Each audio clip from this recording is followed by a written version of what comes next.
Hello hi friends, എന്തൊക്കെയുണ്ട് വിശേഷ? സുഖമാണോ?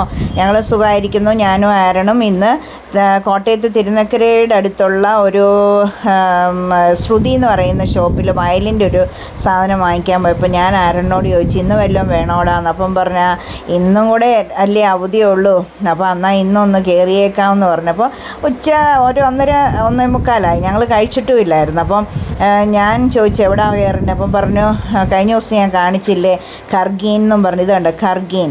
അപ്പോൾ അത് കോടിമതയിൽ MC റോഡിലാണ്, വിൻസർ കാസലിന് തൊട്ട് മുമ്പായിട്ടാണ്. അപ്പോൾ കഴിഞ്ഞ ദിവസം ഞങ്ങളത് ഓണത്തിന് ഫുഡ് വാങ്ങിക്കാനായിട്ട് പോയപ്പോൾ ഇത് കണ്ടായിരുന്നു.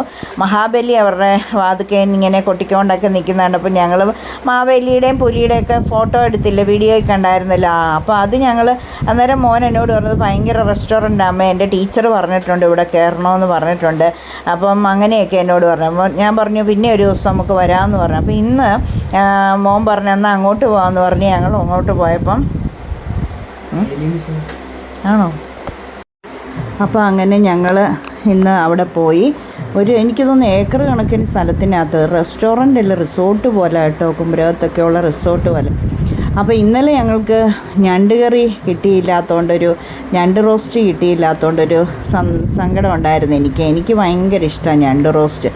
എവിടെ പോയാലും ഞാൻ ചോദിച്ച് മേടിച്ച് കഴിക്കും. അപ്പം വെറൈറ്റി ഫുഡുകൾ കഴിക്കാനേ ഇഷ്ടമുള്ളൂ. ഞങ്ങൾ പോകുന്നത് തന്നെ അതിന്, അല്ലാതെ എപ്പോഴും കഴിക്കുന്നതും വീട്ടിൽ കഴിക്കുന്നതും കഴിച്ചിട്ട് കാര്യമില്ല, വെറുതെ എന്തിനാ അങ്ങനെ പോകുന്നത്. അപ്പോൾ എന്തായാലും അവിടെ ചെന്നപ്പോൾ ഉണ്ടല്ലോ ലോകത്തുള്ള സകല ഭക്ഷണവും അവിടെ ഉണ്ട്. ഇന്നലെ പോയ ഒരു മീഡിയം റെസ്റ്റോറൻ്റ് ആയിരുന്നു, നമ്മുടെ സാധാരണക്കാർക്ക് നമുക്ക് പറ്റുന്ന ഒരു അഫോർഡബിൾ റേറ്റിലുള്ള. ഇത് അഫോർഡബിൾ എന്ന് പറഞ്ഞാൽ ഇച്ചിരി റിച്ച് റെസ്റ്റോറൻറ്റാണ്. അത് ഇച്ചിരി ഭയങ്കര നമുക്ക് പോകാമെന്ന് ചോദിച്ചാൽ ഭക്ഷണം വേണേൽ കഴിക്കണേ പോകണം, കാശ് മുടക്കണം, അത്രയേ ഉള്ളൂ. അപ്പോൾ ഇന്നലെ പോയെടുത്ത് 120 രൂപയാണ് ഊണിനെങ്കിൽ, ഇന്ന് പോയെടുത്ത് 200 രൂപയാണ് ഫിഷ് കറി മീൽസിന്. ഫിഷ് കറി നല്ല വറ്റ കറി, കളിപ്പീരൊന്നുമല്ല, 2 കുഞ്ഞ് പീസ് വറ്റക്കറി, വറ്റയുടെ പീസുള്ള വറ്റക്കറി, നല്ല പിന്നെ കറിയായിരുന്നു. പിന്നെ ഉഴുവാപ്പീര, നല്ല ക്വാണ്ടിറ്റി ഉണ്ടായിരുന്നു. ഈ 200 രൂപയുടെ ഊണിനകത്തത്. പിന്നെ ഒരു മൊത്തം 14 കൂട്ടം കറിയായിരുന്നു. സാമ്പാറും പുളിശ്ശേരി പച്ചടിയും പിന്നെ കാളനും, പിന്നെ തോരൻ, അവിയൽ, മെഴുക്കുവരട്ടി, പിന്നെ ചമ്മന്തി, അച്ചാർ, പിന്നെ ഇഷ്ടംപോലെ എല്ലാ കറികളും. അങ്ങനെ 14-15 കൂട്ടം കറികളെല്ലാം കൂടെ കൂടിയ നല്ല 200 രൂപയുടെ ഊണ് വെറുത്തായിരുന്നു കേട്ടോ, ഒരു പ്രശ്നവും ഇല്ല. അതാ ഞാൻ പറഞ്ഞേ അങ്ങനെ. അപ്പോൾ ഇതിൻ്റെ കണ്ടില്ലേ, ഇതിൻ്റെ ചുറ്റുപാടുകളൊക്കെ കണ്ടില്ലേ. അപ്പോൾ അങ്ങനെ ഒന്ന് ആസ്വദിച്ച് നമുക്ക് വന്ന് ഭക്ഷണവും കഴിച്ചിട്ട് വേണേൽ രാവിലെ ഒരു ഒരു പ്രോഗ്രാം പോലെ ചുമ്മാ നമ്മൾ കുറച്ച് പേര് കൂടി വന്ന് രാവിലത്തെ ഭക്ഷണവും കഴിച്ചതേണ്ട. ഇവിടെ എല്ലാം പാർക്ക് പോലൊക്കെ കുഞ്ഞുങ്ങൾക്ക് കളിക്കാനും ഒക്കെ ഉണ്ട്, ബോറടിക്കത്തില്ല. ഒരു ദിവസം മുഴുവൻ വേണേൽ അവിടെ സ്പെൻഡ് ചെയ്യാം.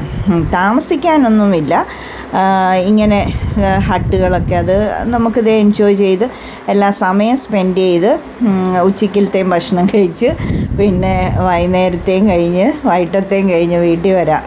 ഒരു രസമാണ്. പിള്ളേർക്കൊക്കെ തൊട്ടപ്പുറത്ത് പാർക്കും ഒക്കെ ഉണ്ട്, അവിടെ പോയി എല്ലാം കഴിഞ്ഞ് പിള്ളേരുടെ കളിയും ഇതും എല്ലാം കഴിഞ്ഞ് വേണമെങ്കിൽ ഇവിടെ ഉണ്ട് ഒരു മിനി പാർക്ക് പോലെ, ചെറിയ പാർക്കായിട്ടെല്ലാം അവരുടെ ഊഞ്ഞാലും കാര്യങ്ങളൊക്കെ ഉണ്ട്.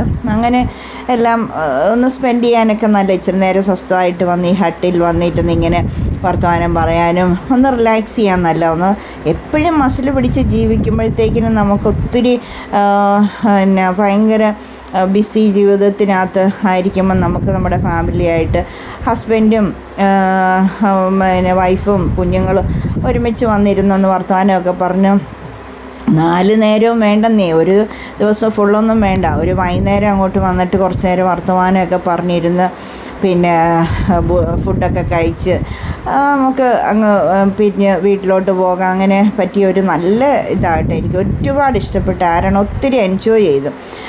ഇത്രയും ചുറ്റുപാടുകളുള്ളപ്പോൾ നമുക്ക് നല്ല രസമല്ലേ. മരം ഇഷ്ടംപോലെ മരവും അതിൻ്റെ തണലിലൊക്കെ ഒന്ന് ഇരിക്കുകയും സംസാരിക്കും, ഒന്ന് മനസ്സ് തുറക്കാനും സംസാരിക്കാനും റിലാക്സ് ചെയ്യാനും ഒരു പിരിമുറുക്കമൊക്കെ മാറ്റാനും ഒക്കെ വന്നിരുന്നു കേട്ടോ. അങ്ങനെ ചെയ്യാൻ പറ്റും. ഇപ്പോൾ എൻ്റെ ഫ്രണ്ട് ആരണല്ലേ, അവൻ്റെ ഫ്രണ്ട് ഞാനല്ലേ, ഞങ്ങൾക്ക് രണ്ടുപേർക്കും കൂടെ അല്ലേ പോകാൻ പറ്റുള്ളൂ. ഞങ്ങൾക്ക് രാത്രിയിലൊന്നും അങ്ങനെ ഇറങ്ങി നടക്കാൻ പറ്റത്തില്ല.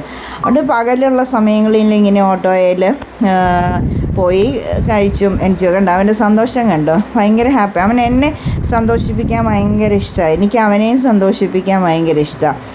അപ്പം പാവമല്ലേ, പുള്ളിക്ക് എപ്പോഴും പരാതി അവനെ ഞങ്ങൾ ശരിക്കും നോക്കിയൊന്നും ഇല്ല എന്നൊക്കെ പറഞ്ഞ്. കുരിയച്ചനെയാണ്, അതായത് ആഷേർ മൂത്തമ്മ, കുരിയച്ചനെയാണ് നിങ്ങൾ നല്ലതായിട്ട് നോക്കി, എനിക്കൊന്നും വാങ്ങിച്ചു തന്നിട്ടില്ല, എന്നെയൊന്നും നോക്കിയിട്ടില്ല, ഇങ്ങനെയൊക്കെ എപ്പോഴും പറയുവേ. അപ്പോൾ ഞാൻ പറഞ്ഞ അച്ചാച്ചൻ മെടുക്കനായിട്ട് പോട്ടെ, പോയി പഠിക്കട്ടെ, അപ്പോൾ നമ്മുടെ ടെൻഷനൊക്കെ മാറുമല്ലോ, അത് കഴിഞ്ഞ് നിന്നെയും കൊണ്ട് ഞാൻ നടന്നോളാം, റിലാക്സ് ചെയ്യാടാ എന്നൊക്കെ പറഞ്ഞ് എപ്പോഴും അവനെ സങ്കടം മാറ്റുമായിരുന്നു കേട്ടോ. എന്തായാലും ഒന്നും അല്ല, വല്ലപ്പോഴും ഇതുപോലെ കൊച്ചിനെ ഒന്ന് കൊണ്ടുപോയില്ലെങ്കിൽ അപ്പനും ഇവിടെയില്ല, ചേട്ടനും ഇവിടെയില്ല, ഞാൻ അതിനെ ഒരുമാതിരി മുരടിപ്പ് ജീവിതം അത് പറ്റത്തില്ല. അപ്പം അങ്ങനെ പോയതാണ് കേട്ടോ. Okay, bye.